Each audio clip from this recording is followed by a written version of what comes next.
voina chuan The Westworld movie kanen sunsom lenga episode masa khan huilbon lal fanu ten tlan che tan tum lain an lala lo thlen man thu kan thlir ho towa kumtam tak liam ta lo lang le in huilbon lal chu mi hring pa ngai la nia anin dona chuan chaklo zo kan nia wangin a thinlung chu huan na le thinrum nai na khata hliam na tak atora wangin kalchun zom thei to loin a tluwa a thita ni mase chuti lai chuan awra maktak khian a ron huala huitbon lal taksa chuan lutin a ron tho chuak leya alan dan po chu ron danglam fekin nunna le thina a hne to wangin immortal alo ni ta ni chu minia tang chuan khovel pum hne duna neya ti chuan mit thito tam tak kai thoin huitbon kingdom chaktak chu din ta ni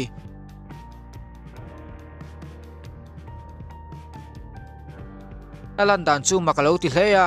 a chan chu huitbon lal chu an voi khat muna ni wangani uchinga chuan huitbon lal chu demon chaktak ani ti lo kha thei meya bache pon chu tiang demon hlawom chu awom ti khria se chu khwa chuan alu mi lo tur thua lo se ani huitbon lal chu na fanu na sataka volok chungpoa chu tiang thila la ti chu a kha thiam lo hleya thina an tom ngei tur thua se ani maselal fanu chuan fire spirit tero te wanga thana tanga ron thole ania wangin le chu a khelo thu lo soi ve bok lal chuan puithiam wang fe kani ti ro tia zotin ani po chu a tha tur thua soya maselal fanu chuan mangai na chu a khe thiam ve pha kani lo thu soin a beizui ngal bok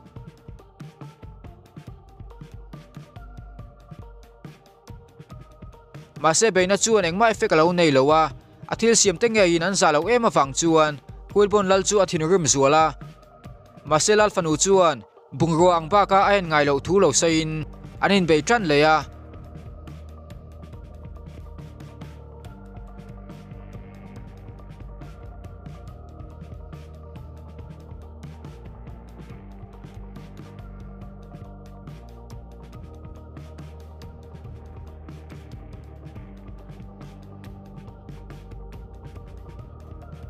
huitbon lal chuan afanu chu khoi fu theya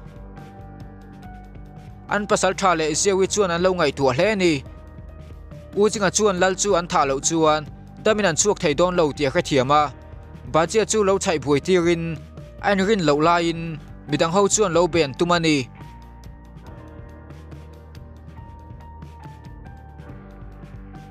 mase uchingan betum chuan olsam takin alo man theya mase futa ain ti changjui ngalani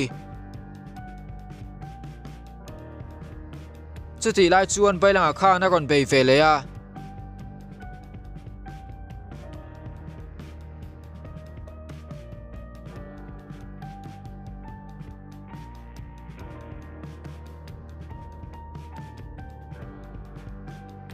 mase lal chuan i huwa chu man thein i huwa chu demon no pangle chaktak ni na khria a magic mang chuan ni kho khelawa siamin i huwa chu dol ta ni ziawile bailanga chu an lo lungai hleya uchinga chu fut miliana in siam vela in lal chu abe chunzom leya mase olsam takin alo hne theani tuna chuan bailanga hun ani veta a wolf claw mang chuan a maya taka han hama huilbon lalpo chuan bailanga chu adanglam deu big tialo kha theya a chan chu wolf le dragon power nei ko wangani maselal chuan olsam takin alo ben chil le theyani thiltheng chuan ziawi chu thong hleya bache po chuan chuti chuan huitbon lal chu a chakang tialo ring phalawani lal chuan bache le ziawi omna lam chu vapana masen lal fanu chu mungchanga ron tho chuak lein bache te chu tlan chevat turina khila apa chu an he theilo tur thua soibok apuma thilzum bur chu phoya huitbon lal hne na chuan a thi thlanga dan atum tur thua soyani lal fanu chuan aban phar chuakin awra tam takala khoma huitbon kudlian tak hi siam chuakin a thei anga rei apa chu chelbe tumani bachele midang ho chuan man motakin tan siat an lo tuma mase ujinga mai kor chau bang to chu an thei ngil tian kha chuak le ni chuti lai chuan an hmalama huat bon general pathum te khan lo oma u khong ale pui thiam chuan lo man to bok an thil mu chuan ba chia le a thian te chu thong hle ya chuti lai chuan lal fanu chuan an lal chu lo chel ve kham bok masian lal chuan pui thiam po an man to thua ron soi chuan a hoilen fata huat bon lal chuan a magic chu ol sam takalo ti chiat thei phain lal fanu chu beilet ve nga la acha thei to lo ani lal chuan an pasal tha chu a fanu lo veng tur chuan a khila eternal fire lam chu pan ta ni lal fanu chuan pasal tha hne na chuan that lo turin a lo nge na ma se pasal tha chu ril ronat mel tak hian a lo ngoi reng ani huat bon lal chuan a zombie te ti har le nan a awra chak tak chu ati chuak le a zombie te chuan ba je te ho chu an hol bet ngal vek bok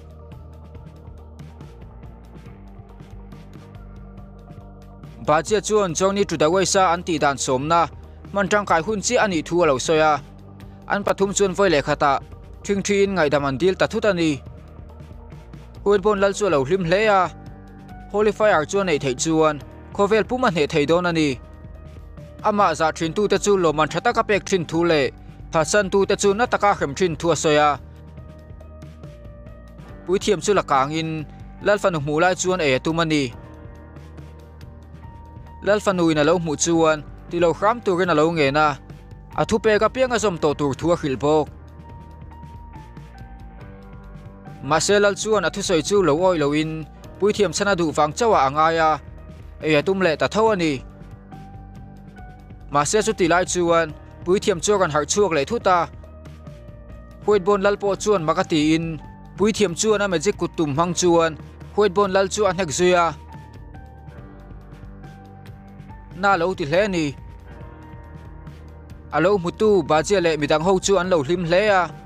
lal chuan chu tiang thil chu engtin nge thlen thei a kha thiam lo hle ni pui thiam le huat bon general pathum te chu an tang ho vek alo ni a hun kal to lo lang le in an buina chu ma khan huat bon pasal tha khan pui thiam le u konga chu huat bon lal an he theinan thodun puya som to lo ni a pui thiam chuan pasal tha thil ro man dan chu makati hle a an lal fanu ngei po in a thil ti tum chu hriat pui lo ani ma se pasal tha chuan an lal fanu zalen taka om theina ni chuan eng thil po ati tur thua soi ani chu thu chuan huat bon lal chu ati thin rim hle a general pakhat chuan u konga chu an lal lama chuan vom phei ngalin huat bon telaka nun rong taka che thina wanga a thil pe ka ni thua soi ani u konga chu zong lian taka in siam zuin na takin huat bon lal chu hneka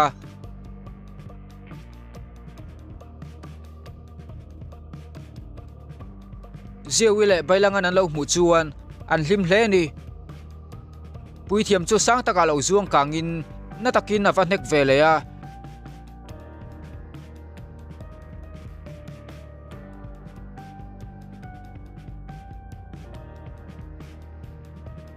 huat bon lal chu kan tho chuak le in a thinarim hle a u konga le pui thiam chu thange ya tumani ma se u konga chuan a lo hlau bik lo hle a afa be chun zom le ngal bok ti lai chuan pasal tha khan lal fanu che thailo siam tu chu alo sat chia a thil ti zong zong chu lal fanu chuan makati in engwanga ti nge ni azota pasal tha chuan apa obena hnuaya omlai khan lal fanu chu ahlim lo zia kha theya lal fanu ti lim thin tu chu ni velo ma se ati hlim na turani phot chuan engpo ati tur thua soani huat bon pasal tha chuan lal fanu in pui thiama du zia kha alo khadai towa ama chau chu hlim taka tinui thei tu ani pasal tha chuan lo thik hle thin ma se ani chu huat bon thinlung nei lo vai vut mai mai ani ya lal fanu chuan engang nun nge du po a hre thiam phak ve ngai lo thua soani lal fanu in a pasal tha thu soi zong zong a hre chuan chu ti taka hmangai na chu phula wain ti em ma a pasal tha chu ngai zong enin alo en ngai lo hrim hrim ani ma se pasal tha chuan a hrian vek to thu a soya ma se a thil tia chuan in chirna nei lo thu soin huat bon lal be tur chuan atlan phei ngal bok lal fanu chu lung che takin a trapa huit bon general pakhat chuan van hemin lalfanu chuan apatia pathumte alaman tangvek chu makati hlea apatia chuan an lal khan chilo anga entrin thule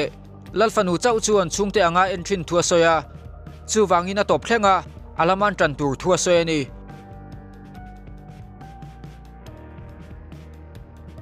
general pathumte hotele an lal hote chuan in beisuya u konga le pui thiam po chuan huit bon lal chuan lo la bei ve mek bok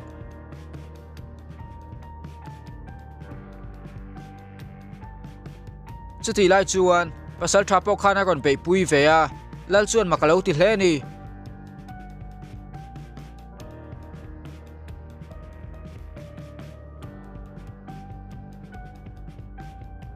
pasal tha chuan lal fanulama chatuana tantur thua soya an lal chial ho ni chu adu to lo thua soi bok athu soi chuan lal chu ati thin rim zual hleya ma se chet ma in u konga khana ron beile thuta anin to ema wangin huit bon lal lu chu ngetakina chela apod dar tavekani huit bon lal taksa chu adar hne hleya amalo ka lo dol to i huwa po kha ron tla chuak le bok zeule midang ho chuan vapan hnain i huwa alo ladam chu makan ti hleya ma se zombie te chuan be tumin an laron pan zelani an lalpa berathi to chungpowa zombie te awra la chak em chu puithiam chu na kha thiam lo hleya anulo ka puithiam chuan u konga ka atanga thil khuchu ka han hmuwa atlu zui ngal bok u konga hnunga chuan ngu na malo bura chu chuan an bul vela huit bon awra chu a hip khom hal vek bok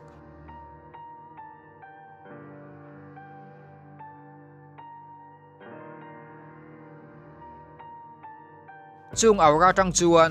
huit bon lian tak ral thuam fam kimin bel hiaron in siama chupa chu huit bon lal kha lo ni in athu fo maron lan tir ve chiani huit bon lal taksa diktak an hmu chuan makan ti hlom hleya lal chuan anaw te le thopui ama phatsan tu zongjong te chu mia tak an ni thua soya an vaya siam tu le chu mun up tu chu ama ni thu soin a chem chu choi ka nga huit bon energy chaktak ron chuakin chu chuan an chevel chu tuam khat veka chu energy chu an do hne lo chuan lal thun hoya chuan anom le vek don ani huit bon lal chuan puithiam le thian te chu an tlan chiat thei to lo thua soya holy fire chuan ei vat tur thua soi bok zombie te chuan an ron beile tana uchinga taksa po lo in zom khom vele to in a thian te chu ron puya an lama tang thin general te po chu huit bon lal energy ron ti chuwang khan an melma a an chang le vekani uchinga chuan alo bei buai lain midang ho chu lo tlan chaturina khila ma se khoi muna po zombie te chu an lo om vek to ni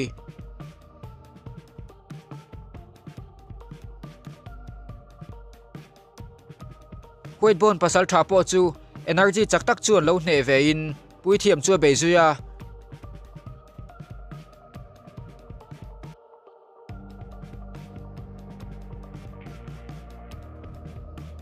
puithiam chuan biak har lo tum khram khramin lalfanu chu ven himadu lo em mi azota chuti lai chuan lalfanu chu na turin alo train sa hleya an lal energy ron ti chu lo hne khram atumani ato pa chuan hne theita thinrim taka apa chu han enin anotele mai ani du to lo thu soya amajing mang chuan han be zui ngal bok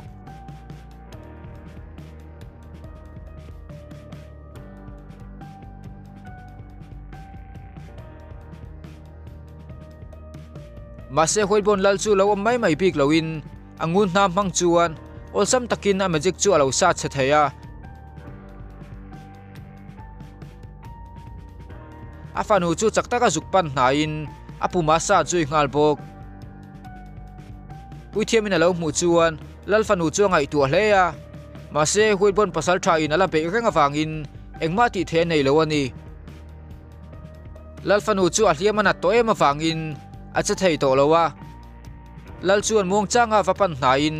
afanu chu angai nat ema wangin thu pe ka za don chuan anun na zu tur thua soya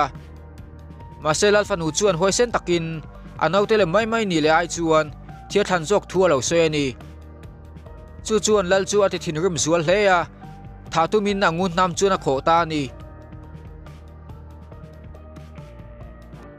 ma se a kho hlum ma chi chuan an pasal tha kha awa in dowa athil ti chuan lal fanu thin lung chu khoin a hmangai let velo chung poin engwanga chung thil zong zong chu ti nge ni azota pasal tha chuan chu tianga ngai poimo lo thu le a hmangai thi thlanga ven him chu athil du ber ani thu ase ani lalina lo mu chuan a pasal tha rinom tak ni thinin lal fanu ta na anun na hlan chu a kha thiam lo hle ya ma se pasal tha chuan engtika ma a khre thiam velo tur thu lo se ani chu chuan lal chu ti thin rim zualin a chem chu omse nei loina vai fu a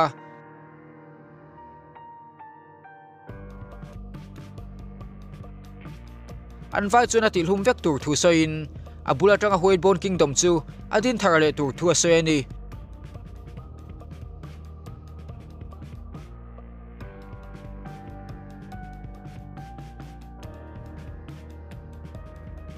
a chem chu choi kang le in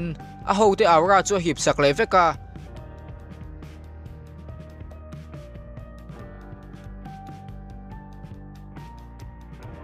an vai ti hlum tum chuan chung awra ta chu wana kap chowa ngun nam tam taka ron changin aron tlalet le ta ni an thei to pin bu man lo tum ve ya belanga chuan lunglian tak hilo choi kangin zeu event himnan chuan alo manga lalfanu po chu a Hoid Bon kut chuan lo invengin puithiam po invengin alo buai hle ni